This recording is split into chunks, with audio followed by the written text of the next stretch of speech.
The Spin-Off Podcast Network.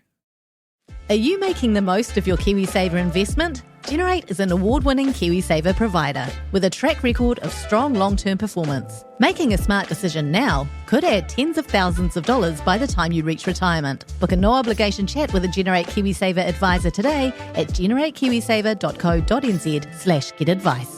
A copy of the product disclosure statement is available at generatekiwisaver.co.nz. The issuer of the scheme is Generate Investment Management Limited, and of course, past performance does not guarantee future returns. Ryan Reynolds here from Mint Mobile. With the price of just about everything going up during inflation, we thought we'd bring our prices down. So to help us, we brought in a reverse auctioneer, which is apparently a thing. Mint Mobile Unlimited Premium Wireless. How to get 30, 30, bit to get 30, bit to get 20, 20, 20, bit to get 20, 20, bit to get 15, 15, 15, 15, just $15 a month? Sold! Give it a try at mintmobile.com/switch. $45 up front for 3 months plus taxes and fees. Promo rate for new customers for limited time. Unlimited more than 40 gigabytes per month. Slows full terms at mintmobile.com.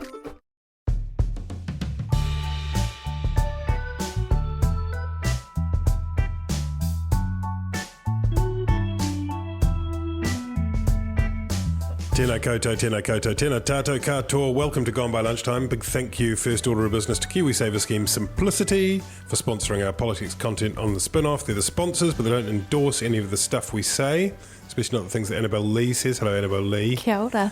And hello, Ben Tom. Oh, hang on a minute. That's not Ben Thomas. Hello. Listeners, Ben Thomas is not available. He's in Wellington, his favourite place. And so we thought what we'd do is have a surprise guest from New Zealand's leading Fun Times podcast, Real Pod. So a real star, but unfortunately neither Alex nor Jane was available. So we've gone for Duncan Greive. Hi, Duncan. Hi, and I've got to, like Ben Thomas, declare a conflict as regards the ACT Party this week. I was the recipient of a personally autographed and dedicated copy of Own Your Future, David Seymour's latest. So, you know, everything I say about the intricacies of ACT policy on this podcast, you'd have to, you know, understand that's the backdrop. Duncan, what did the dedication say? It said, I think it said something about that this should be on the spin-off, or this would go well on the spin-off, something like that. Oh, wait. Hang on. Ben? Yes.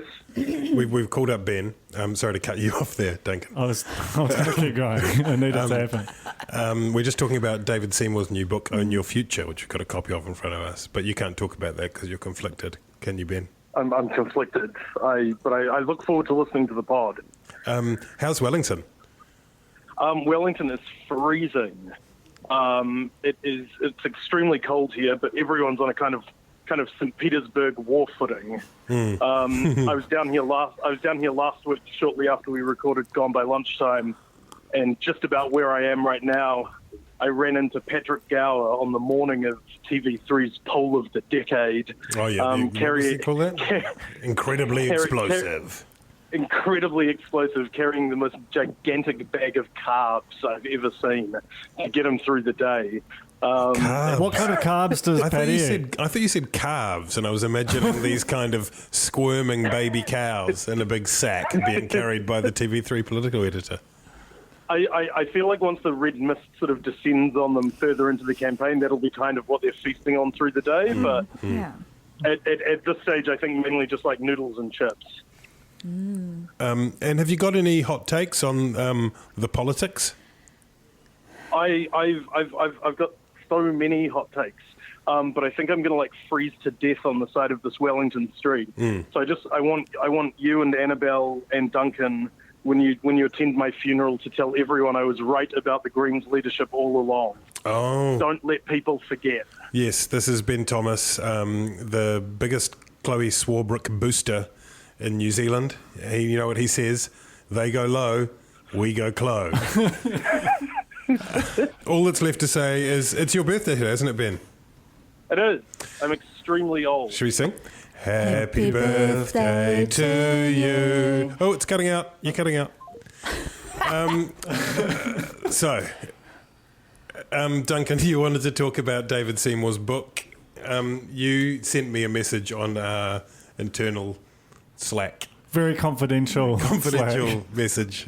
You did also last week invite all of Twitter to @me and all of their takes on what was going on in the election, which... I just thought you'd want to know what people were thinking. Right? Which does mean that all of your Slack correspondence is now in the public domain. And what you said this morning when I woke up and read it, and you sent it at 5:30 a.m, that you were 55 pages into 65 pages into David Seymour's book. How is it so far? I really enjoyed the foreword by Stephen Jennings, who I just think I quite like him. He's a sort of raging, conscience of New Zealand business with his Russian billions. David Seymour's book, it starts off with a really nicely observed anecdote about the rural-urban boundary, which I always like. And it's... I mean, I powered through it. I think I woke up about 3:30 and in an hour read a third of its pages. It's more readable than I anticipated. Why don't you just pick a passage? Oh, do you want to pick a page, Annabelle? Anywhere from... I like the page about his trip to Waitangi. Oh, okay. Does it have an index? No, it doesn't. It's not the most well subbed. It does look a little bit like, no disrespect, I'm very grateful for my copy, but it does look a little bit like it was printed out on one of those Macintosh inkjet printers and then shrunk down from A4 to A5. It was definitely finished recently. There's things that happened in May and June, I think. Hot and topical. Yeah. Did you get a copy too, Toby? I did. This is my copy. Wow. This is my copy. I didn't get a copy. It's the first ever piece of mail that's ever been addressed to Duncan Greive and Toby Manhire, which was quite... Is that true? I'm glad that you're monitoring this so carefully. That's so sweet. Let me read this, but this looks hot. End ruinous lifestyle choice. Benefits can't be seen as a lifestyle choice. Like any kind of dependence, what starts as a choice can turn into a compulsion. A long time on a benefit can sap initiative and atrophy skills. And as discussed above, it can be ruinous for children in those homes. I don't know why I did it in that voice. I like the voice. I should have done it in David Seymour's Canadian voice, which...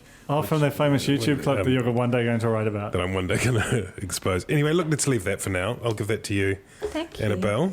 Something for you to read in the bath tonight. We, again, have had a lot of going on in the politics. Last time we were in this room, Metiria Turei was still the co-leader of the Green Party. She was. Shortly afterwards, there was a poll, but there was some stories being put together by the Herald and by RNZ, which involved family members reportedly saying that her story wasn't quite what she said it was. What were you thinking watching all that go down, Annabelle? I felt very sad watching it go down. Very sad. I think Metiria's made an incredible contribution to Parliament. She's been an icon for wahine Māori, particularly wahine Māori that have had to struggle to achieve. I think that her downfall represents the loss of another voice missing from Parliament. Her and Hone Harawira played an important role of reminding people of Te Pani me te rawa kore, our most impoverished and our most vulnerable. And we lost Hone, of course, a couple of years ago, Hone who wanted to feed the kids. Not a bad idea in my opinion. And now we've lost Metiria Turei at a time where there's never been more impoverished and vulnerable Māori. So I think it's a real loss, and certainly not something as a Māori, as a wahine Māori, as a descendant of Kahungunu as well, certainly not something that I'm celebrating. Do you feel as though she was treated fairly by her opponents and or the media? I don't think she's been treated fairly, no. And I don't think she's been treated fairly because I think everyone's entitled to have a past. I think people should be allowed to have made mistakes and to try and rectify them. I think, as other people have said, if Parliament is a House of Representatives, you need people that come from all sorts of different backgrounds and life experiences.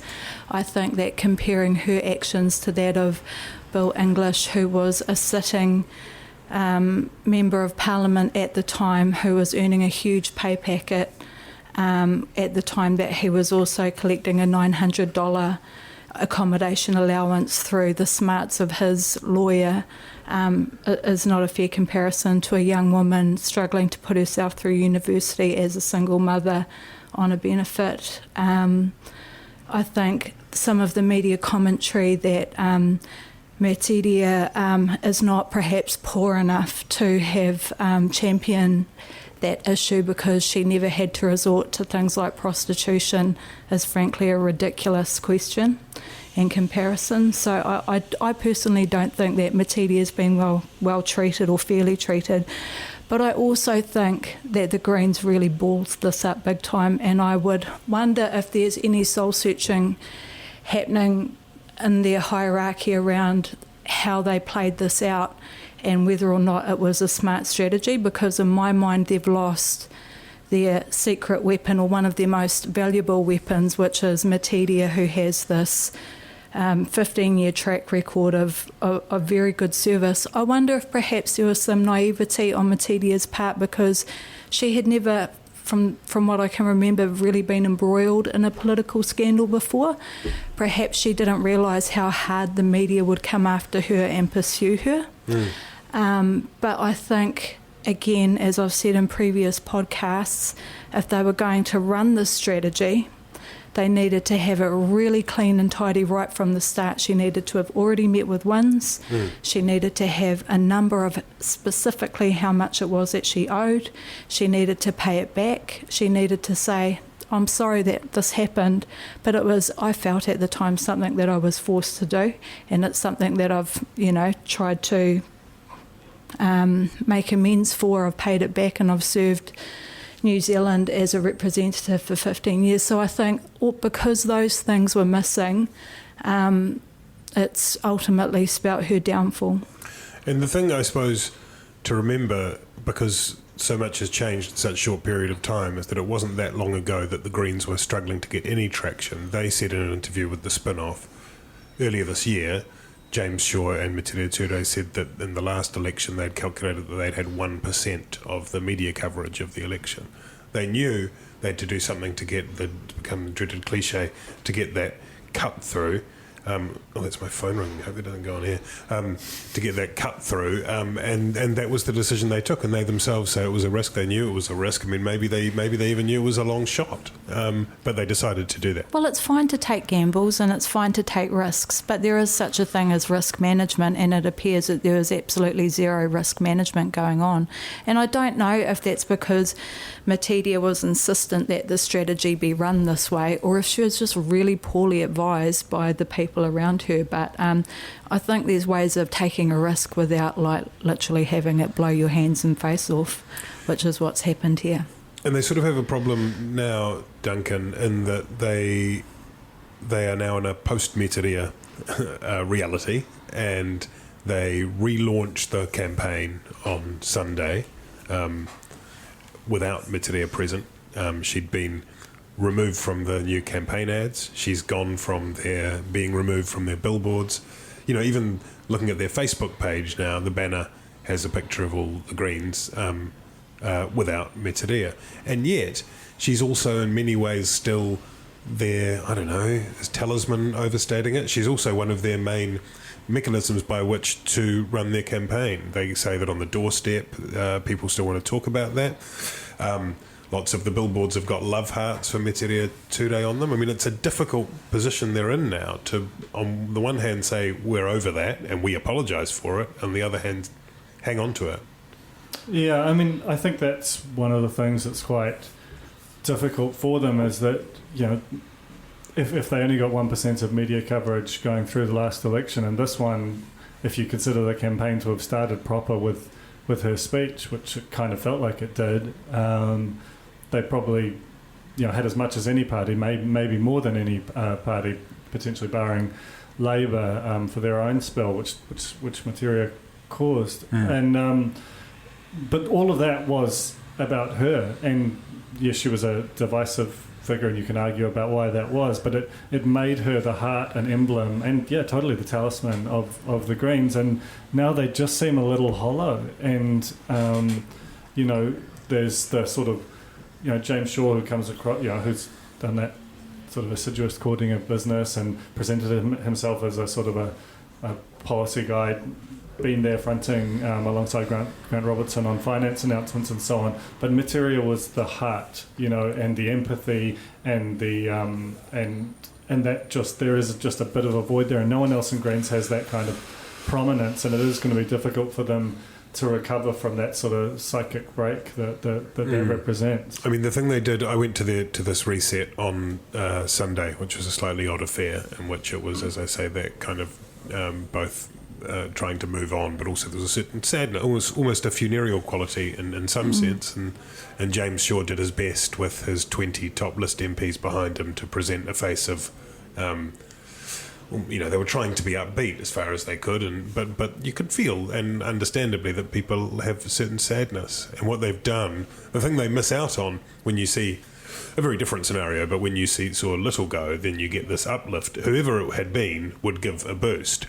They've lost someone, so they've suffered the setback from that without having the opportunity to put someone new in to say, here's a new face. And they've sort of instead gone for a 3-part co-leader odd arrangement with Julianne Genter and Eugenie Sage and Marama Davidson, Annabelle, who is the closest thing to a kind of, and she's overseeing the poverty part of it. She, Metiria Turei was very much her mentor. Do you think that Marama Davidson has an opportunity to sort of step up, and is she the one who can achieve that? Well, we had a panel on the Hui on just over the weekend, and all 3 panellists who shared differing views about Metiria and her demise all agreed that Marama Davidson would be the best replacement for her to step in as co-leader. Just coming back to the demise of Metiria, it makes me wonder, why did she resign?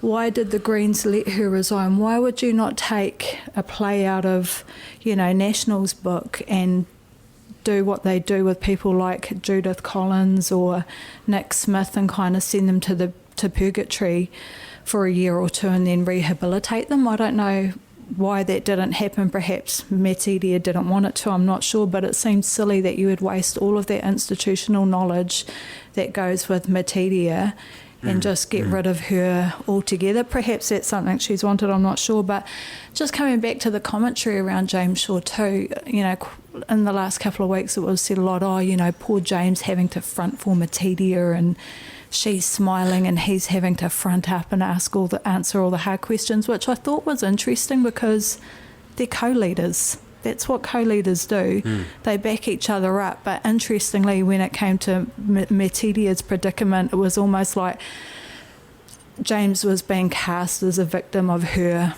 poor, greedy behaviour, which I thought was really interesting. And just in terms of some of the commentary around, yes, she was receiving a lot of support from the grandparents. Well, that's really subjective, because from a Māori worldview, getting a lot of support from your grandparents means that they're whāngaing your kids and bringing your kids up on your behalf. Picking your kids up from kohanga or running them to daycare is not, although greatly appreciated and wonderful, in Te Ao Māori wouldn't be considered substantial support. And the fact too that there was all these rumours of stories that were going to come out, but yet no one was willing to put their names to it. They were all anonymous sources. No compelling evidence was ever provided. And I just wonder if there was perhaps some unconscious bias at play where, although Metiria was refuting what was being rumoured, nobody kind of really believed her, and despite there being a lack of evidence to the contrary. So just some interesting observations, I think. I mean, it wouldn't have, from Checkpoint's point of view, they would say we put the questions to her and wanted to hear her answers, and they said they weren't going to broadcast them without her responses. That's right, but they also said that they hadn't been able to verify the claims that had been made. And I wonder too, like, Pew Pew's still her daughter, and Pew Pew's father is still Pew Pew's father and Pew Pew's grandma. So you're sort of put into a bit of an impossible position, aren't you? Like, what are you supposed to do? Come out and say that your child's family are lying? And, you know, who knows? We've never heard from Anne Hartley on this. We don't know that Anne Hartley agrees with those rumours either. So this it's is a very the grandmother of Pew Pew. So it's a very Labour MP. So it's a very unusual situation because no one from the Hartleys has actually come out and said that.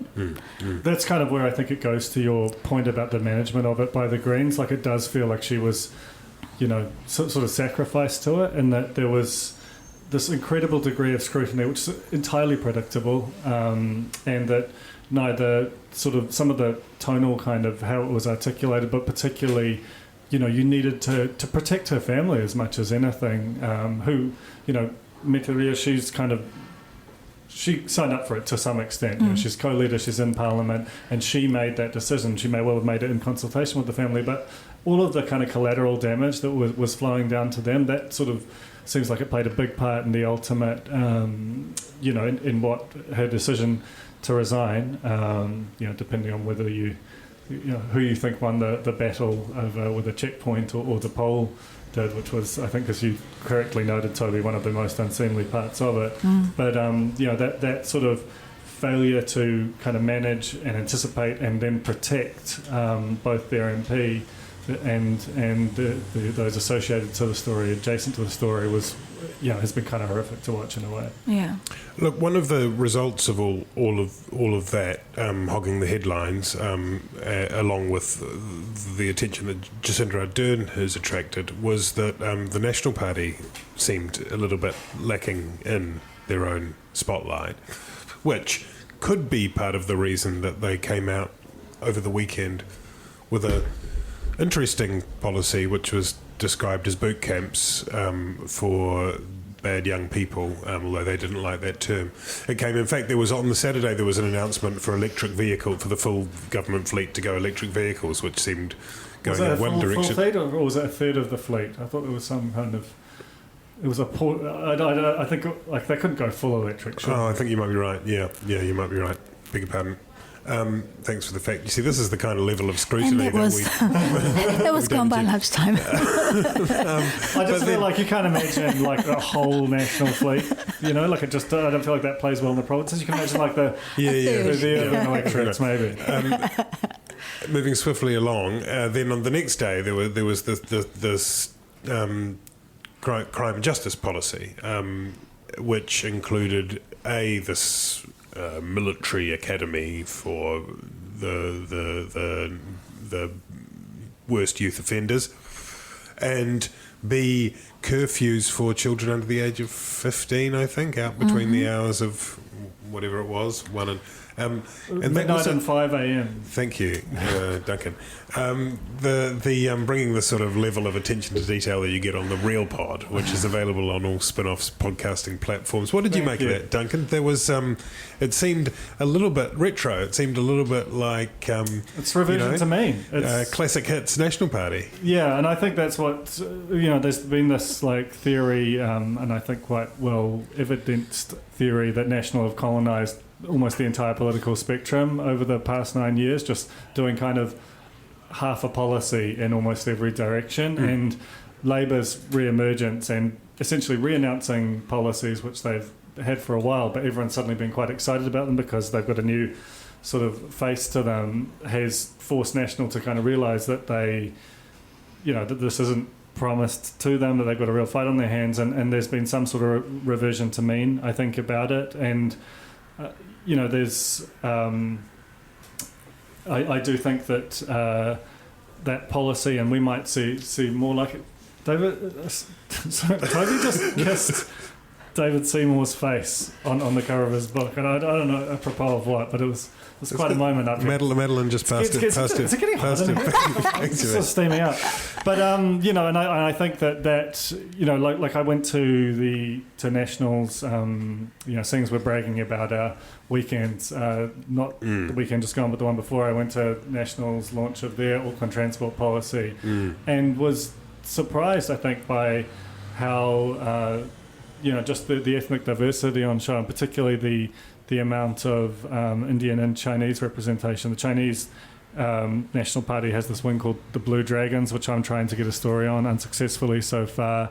But and when news announced the bootcamp story, which hasn't been particularly well received by social media that I've seen, you had a lot of Indian community leaders saying that finally someone is listening to them about the violence problem, which has been, crime has been going down, but sort of extremely violent crime as affects their community has been going up, and I wonder if that's part of it, as a sort of the available voters pool is sort of changing, and this was a very cheap and relatively small way of accessing some of that pool.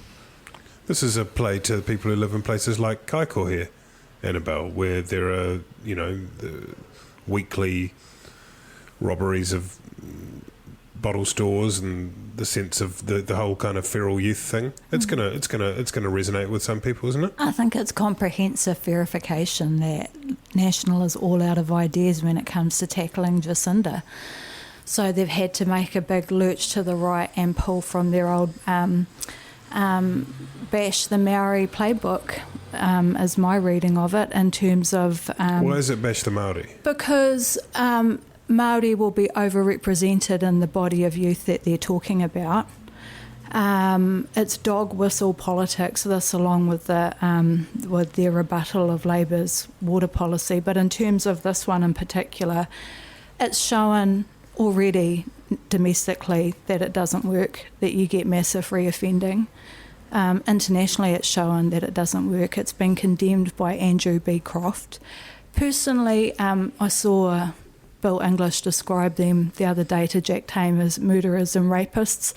I prefer my murderers and rapists not to be militarised myself, as a rule of thumb. I'm sure it will appeal to people that live in Kaikoura here, and dairy owners that are having their shops burgled, regularly and often for cigarettes and so on. But to me, it just seems like real bottom of the cliff, reactionary dog whistle kind of politics. If you're serious about helping these kids, perhaps have an inquiry into the history of state abuse of our children in SIFS care. Most of these kids that will be going to those boot camps would have been in SIFS care at some point. Are these army people experts in social welfare and caring for at-risk youth? Who knows? So to me, it's real sort of bottom of the barrel politics. It definitely didn't feel like it had like a long gestation. Like there wasn't a lot of detail there. No, and even down to like the fact that how will you keep them in? It helps the Wairarapa is a long way from anywhere, so it's a long walk, a long and cold walk out. It's the kind of idea that we like to that we sort of almost romanticise, though, isn't it? That when the kids are being really terrible, we send them off to the rough, they pull up their socks and finally learn a bit of tough love back of the hand, and that's it's a sort of old-fashioned kind of idea. It's exactly what they thought they were doing in places like Epuni and Kohitere, and all it does is grow gangs and your prison population. But the difference with Bill English is that he's an evidence guy, right? I mean, he is proudly and genuinely into using evidence, research, evidence-based policy. Social investment is the best example of that, isn't it, Duncan? So this does seem, in terms of this, but also the curfew thing, which I think he acknowledged there was no evidence for at all, does seem like a diversion from that path. Yeah, I mean, like I interviewed him for the spin-off in March, and I think when he speaks about social investment, it does seem to come from a very genuine place. But some people don't like the name, but I think it's hard to argue with the stated intent, whether you buy into it or not. And that's what's quite surprising about this policy, and the fact that English himself was fronting it, that it does seem a sort of a disavowal of that to an extent, and even the fact that they didn't, there wasn't evidence lined up. There was a sort of, we know there's no evidence for this, but what else are you going to do? I'm rewatching The Sopranos at the moment, and AJ just finally really, I think he sort of smashes up the trophy cabinet, and they piss in the pool. Sorry for my more indelicate listeners at having to hear that, but Tony and Carmela decide that he's got to go to military academy, and that on a sort of a kind of a macro level is what this policy is. And did it work on The Sopranos? AJ cried a bit much, and they brought him back. So can't buy AJ. We don't know. We don't know yet. Well, the thing too is you're waiting for the next episode. Is that what you're saying? Well, no. I mean, AJ hasn't grown up yet.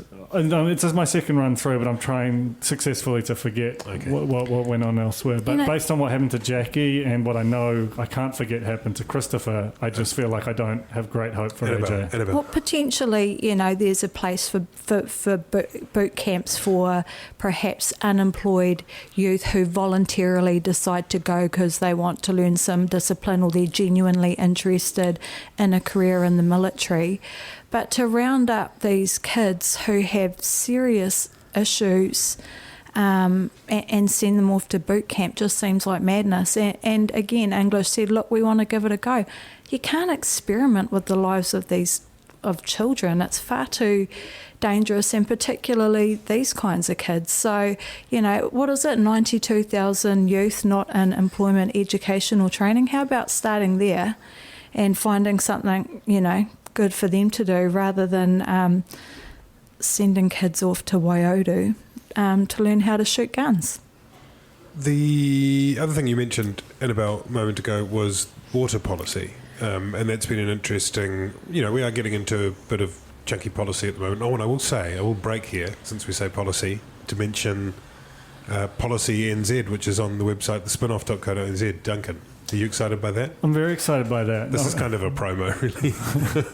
Yeah, we need to play that sort of like bass line that they do underneath advertising on proper podcasts. Maybe you could thrum How one. does it work? There we go.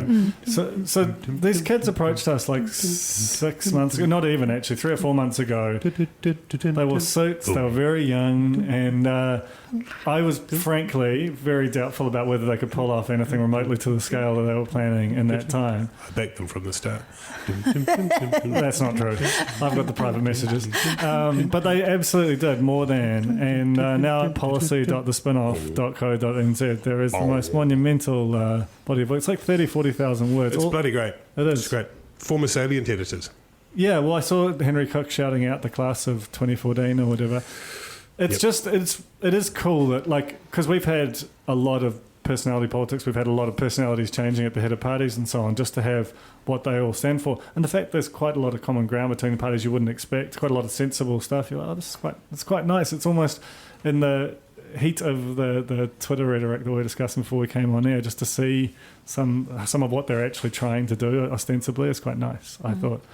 Have a look at it. It's look at the spin-off. Policy.thespinoff.co.nz. It's a really difficult URL. It's really. Have you looked at it yet, Annabelle? Oh, I woke up first thing this morning and just trawled for hours and really had to just wrench myself away from it to get the kids ready. Did you watch the video on it? Did you like the video? Yes. There's no video on it, Annabelle. Yeah. Oh my gosh, this is a scandal. This could break the hui. Annabelle and okay. Who's our sponsors again for this program? Simplicity. I love them. Love them too. Water policy. Labour, David Parker, who loves his water policy. Does David Parker. That was released, which involves a royalty going on irrigation source water. Federated Farmers didn't like it at all. National Party didn't like it. Michelle Bogue didn't like it very much, and I think she said that can anyone remember what the number was? She said that cabbages were going to $18. $18 a cabbage. Yeah, apples are going to cost you a small fortune. I feel like $18 cabbages. There is no market for an $18 cabbage. Like they're just you don't have to buy Got to them. move out of cabbages, though, aren't they? If you're a cabbage farmer, it's like maybe it's the new avocado, the most boring comparative item of all time. Millennials get really into cabbages. That would be You can cabbages offer me a- controlling. You can offer me a 2-cent cabbage. I'm still not going to buy that cabbage. Oh, you're just not into cabbages? Fuck a cabbage. The devil's food. Yeah, I'm It's with just you. not Really? right. Yes, it's just there's no I place s- for cabbage in a civilized society. What about in a really finely chopped coleslaw? A To really be good fair, slaw. but if a it really has good to slaw. have like lots and lots Lots of of dressing really to cover delicious dressing to cover the fact that it pretending it's ever not made coleslaw. exactly, But then and there's lots the- of carrot and apple in it as well. Okay, I'm backtracking as well. When you get like a quarter cabbage with a lot of sesame sauce, like Yeah. even raw. Sesame sauce that- on Oh, the sort of anything. char grill. Yeah. That's what you get in your posh No, Kingsland no, places, isn't no. it? No, It's no, your no. gastro Like, pub. If you can cabbage. recognise that it's a cabbage, then if it's it should be drenched, served. You do not, ladies and gentlemen, get this content on Caucus, the RNZ podcast. You do not. There's actually a lot of politics podcasts now, and I'm listening to all of them. Yeah. Inside Parliament, Yes. Dirty Politics. Oh, I've only listened to a few seconds of that, but because they had, but it sounded good. Simon Lusk was on the Skype from Hastings. I couldn't understand what he was Can saying. you do a Simon Lusk impression for us? No. Water. We were talking Coward. about delicious water. Yeah.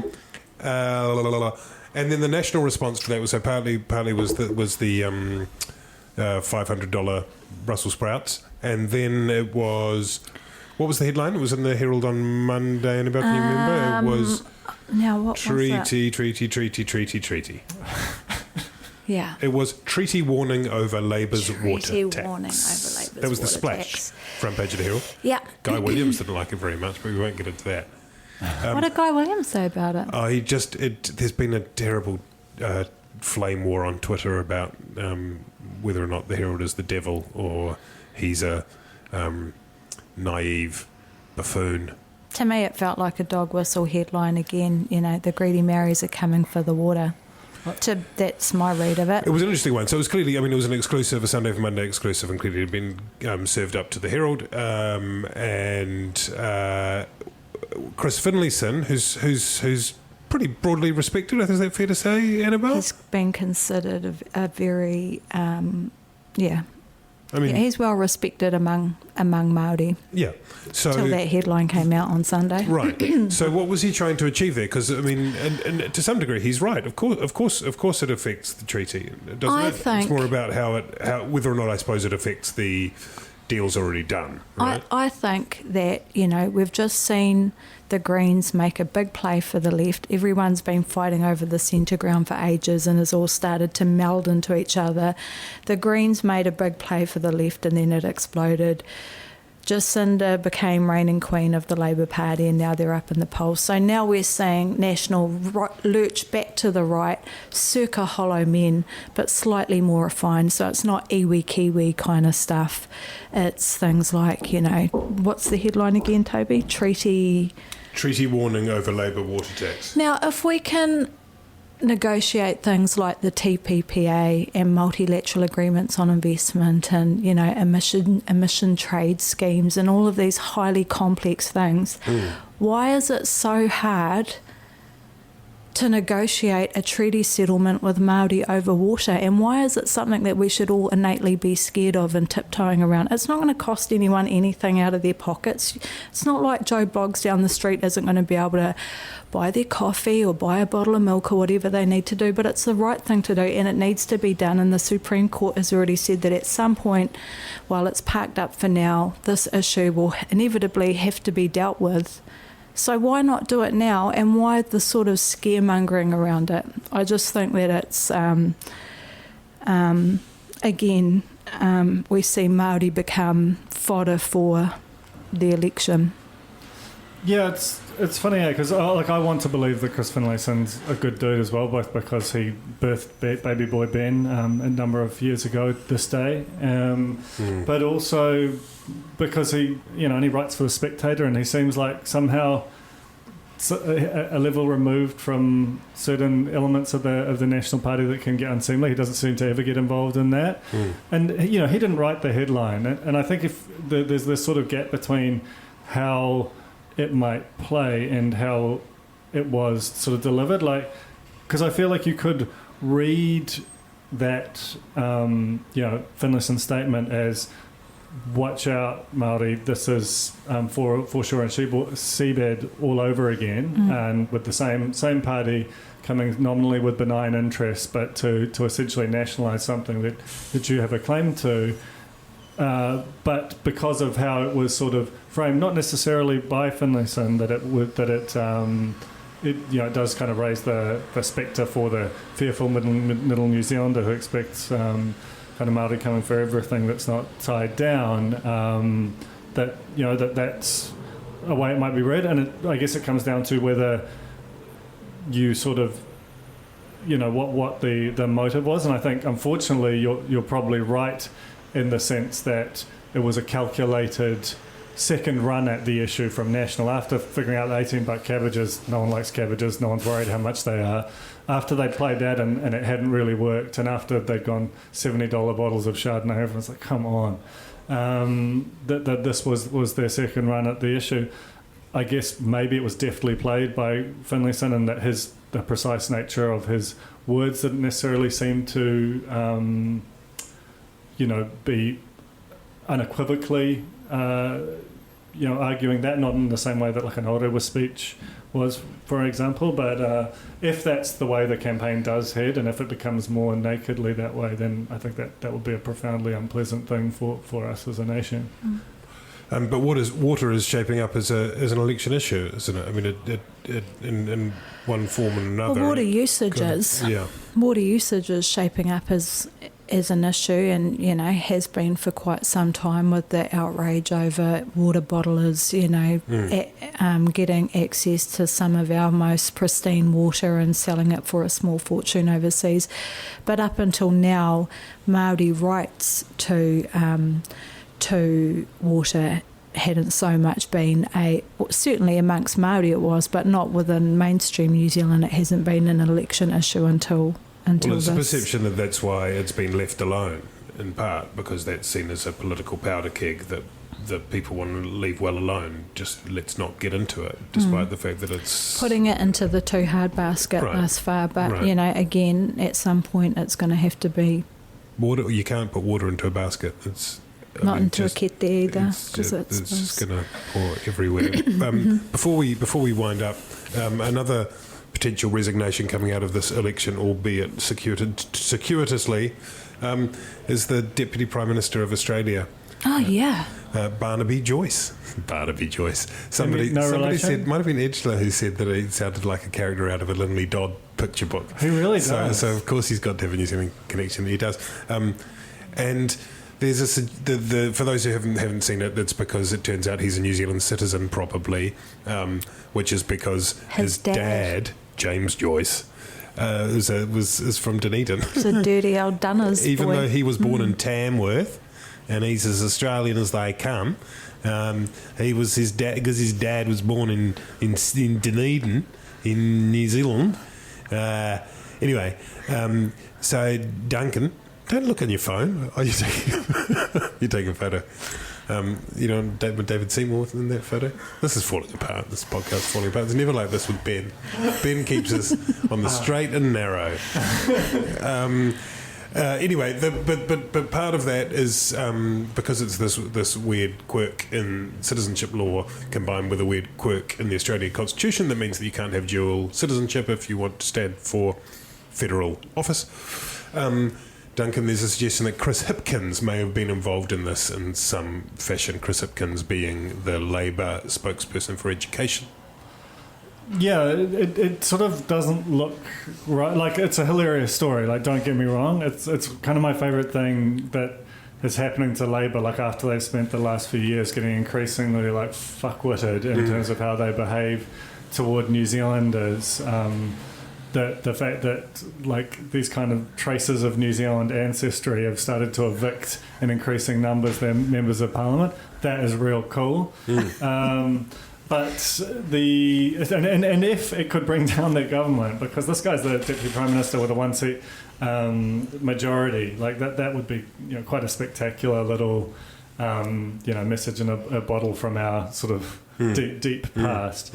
But as far as Hipka's role in it, it just, I think that there is something as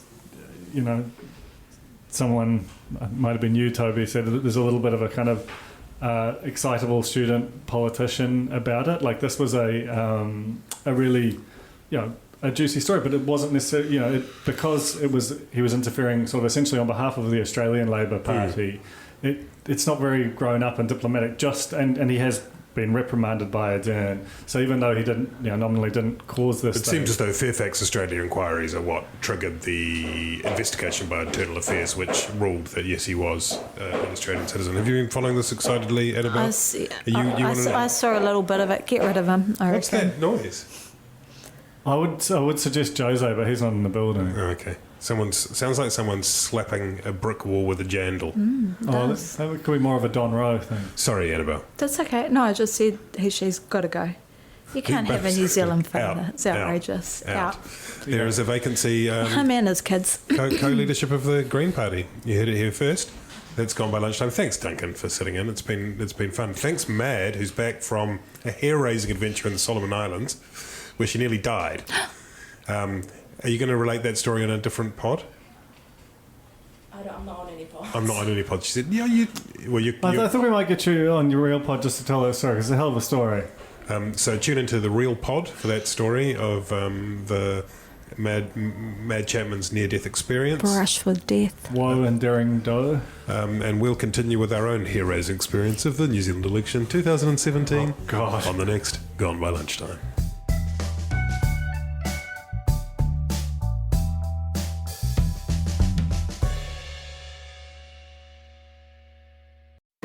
I'm Toby Manhire, and this is Juggernaut, the story of the Fourth Labour Government, a podcast in 6 parts. Doesn't give my opponents much time to run up to an election, does it? This nation is at risk. What do you think you're up to now, you perverted little liar? I could smell the uranium on it as you lean towards the most radical overhaul in the history of New Zealand's administration.